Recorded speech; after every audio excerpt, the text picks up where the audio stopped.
حضرت امام باقر رضی اللہ تعالی عنہ کے بیٹے حضرت امام جعفر صادق رضی اللہ تعالی عنہ کے پاس ایک عورت اپنے نوجوان بیٹے کو لے کر آئی۔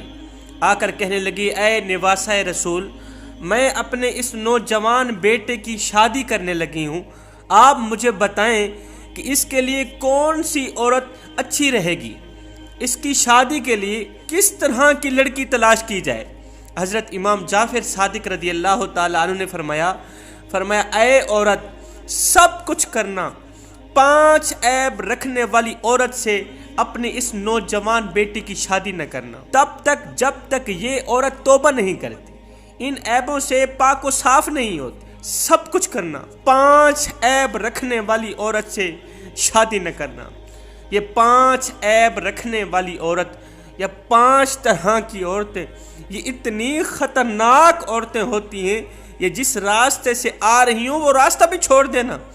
ایسی عورتوں پر اللہ تعالیٰ کی لعنت پڑتی ہے، اللہ تعالیٰ کی لعنت پڑتی ہے، اور جو اس عورت کے ساتھ جڑا ہوا ہوتا ہے وہ بھی اس لعنت کا مستحق ہوتا ہے۔ فرمایا یہ 5 طرح کی عورتیں، 5 عیب رکھنے والی عورتیں جس گھر میں چلی جائیں، جس گھر میں ڈیرا ڈال دیں تو ماؤں کی گود خالی ہونے لگ جاتی۔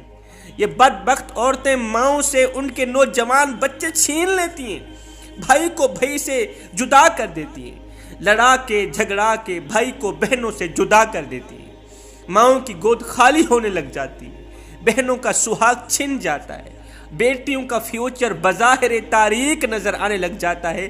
یہ اتنی خطرناک عورتیں ہوتی، یہ 5 عیب رکھنے والی عورتیں جب تمہارے گھر میں آئیں گی، یاد رکھنا تمہارا گھر دکھوں کی دلدل میں پھنس جائے گا، مصیبتوں کی دلدل میں پھنس جائے گا، اتنا پھنسے گا کہ بس تباہ و برباد ہو جائے گا۔ پوچھا گیا، حضرت وہ 5 خطرناک عیب ہیں کون کون سے؟ وہ 5 طرح کی عورتیں کون کون سی ہیں جو انسان کو تباہ و برباد کر کے رکھ دیتی ہیں؟ حضرت امام جعفر صادق رضی اللہ تعالیٰ عنہ نے فرمایا پہلی متکبر عورت، تکبر کرنے والی، خود پر ناز کرنے والی، ایسی عورت جو اپنے شوہر کے سامنے کبھی اپنی خوبصورتی پر ناز کرے، کبھی اپنی خوبصورتی کی تعریف کرے، اپنے نرم ملائم بالوں پر ناز کرے، اپنے شوہر کو کہے کہ دیکھو میرے ہاتھ کتنے خوبصورت ہیں اور آپ کے ہاتھ کتنے بدصورت ہیں، اپنے مزاجی خدا کو کہے دیکھو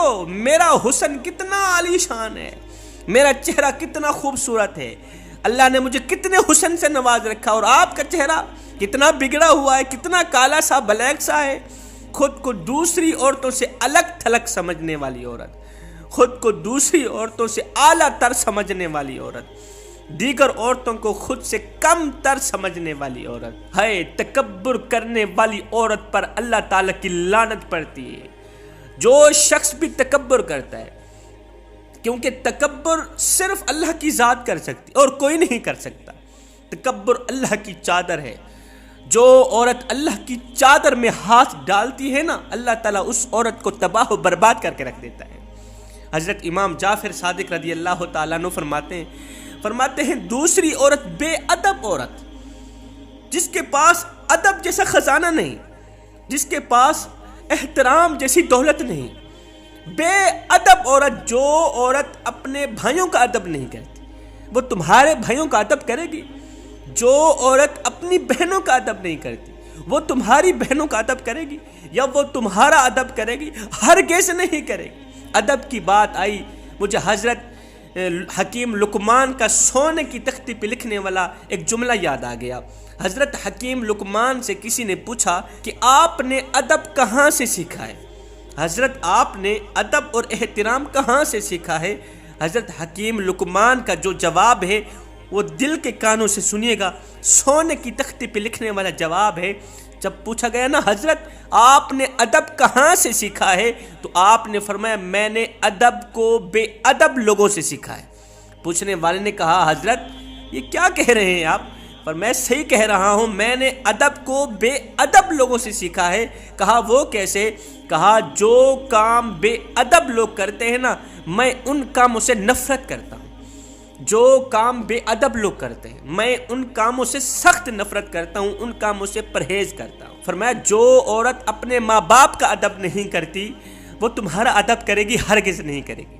حضرت امام جعفر صادق رضی اللہ تعالیٰ عنہ فرماتے ہیں تیسری عورت والدین کی نافرمان عورت، جو عورت بوڑھے باپ کی نافرمانی کرتی، وہ بوڑھا باپ جو اپنی بوڑھی کمر پہ بریاں لاد لاد کے دن رات ایک کر کے اوور ٹائم لگا کے محنت مزدوری کر رہا ہے، اپنے منہ سے نوالا نکالتا رہا، بیٹی کے منہ میں ڈالتا رہا، اپنی رگوں سے خون نکالتا رہا، نچوڑ کے نکالتا رہا، بیٹی کی رگوں میں ڈالتا رہا، غربت میں آ کے بوڑھی کمر پہ بوریاں لاد لاد کے دن رات ایک کر کے اس نے بیٹی کو پڑھایا لکھایا، بیٹی کو جوان کیا۔ آج بھی وہ بوڑھی کمر پہ بوریاں لاد رہا ہے، دن رات ایک کر کے اوور ٹائم لگا کے محنت مزدوری کر رہا ہے، نہ دن دیکھتا ہے نہ رات دیکھتا ہے، پوری رات کام کرتا ہے۔ اگر کوئی پوچھ لے بابا تجھے نیند نہیں آتی، رو کر کہتا ہے بیٹے نیند تو آتی ہے، آخر میں بھی تو انسان ہوں، لیکن کیا کروں،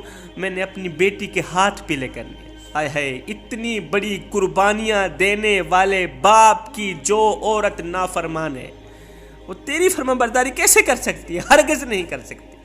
فرمایا ایک تو متکبر عورت، دوسری بے ادب عورت، تیسری والدین کی نافرمان عورت، چوتھی جھوٹ بولنے والی عورت۔ فرمایا جھوٹ بولنے والی عورت پر تو اللہ تعالیٰ کی لعنت پڑتی ہے۔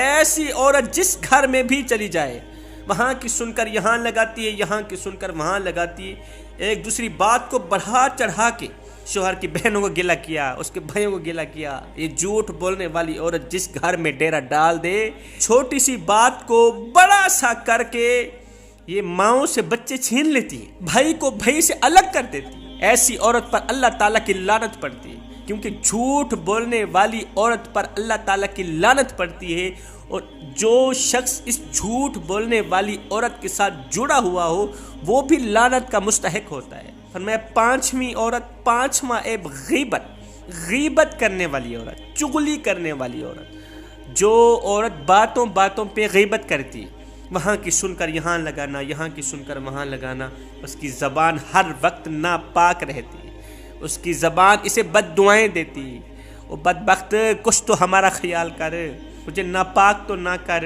ہر وقت تو چغلی ہی کرتی رہتی ہے، ہر وقت تو غیبت ہی کرتی رہتی ہے۔ انسان نے کوئل سے پوچھا اگر تو کالی نہ ہوتی کتنا اچھا ہوتا، پھر انسان نے سمندر میں بہتے پانی سے پوچھا پانی باقی تو ٹھیک ہے، اگر تو کھارا نہ ہوتا کتنا اچھا ہوتا۔ پھر انسان نے ایک دن گلاب کو اٹھایا، تلی پہ رکھا، پوچھنے لگا گلاب باقی تو ٹھیک ہے، تیرے اندر خوشبو بھی ہے، اگر تیرے اندر یہ کانٹے نہ ہوتے تو کتنا اچھا ہوتا۔ تینوں بول اٹھے انسان اگر تیرے اندر دوسروں کے عیب ڈھونڈنے کی عادت نہ ہوتی تو کتنا اچھا ہوتا۔ یہ عورت اپنے گریبان میں جھانک کر کے بالکل نہیں دیکھتی کہ میرے اندر بھی کوئی عیب ہے۔ میں دعا کرتا ہوں مالک ہمیں اچھی نصیحتوں پر عمل کرنے کی توفیق عطا فرما، مالک ہمیں حق سچ بولنے کی توفیق عطا فرما، مالک ہمیں صراط مستقیم پر چلنے کی توفیق عطا فرما۔ آمین ثم آمین وما علینا الا البلاغ المبین۔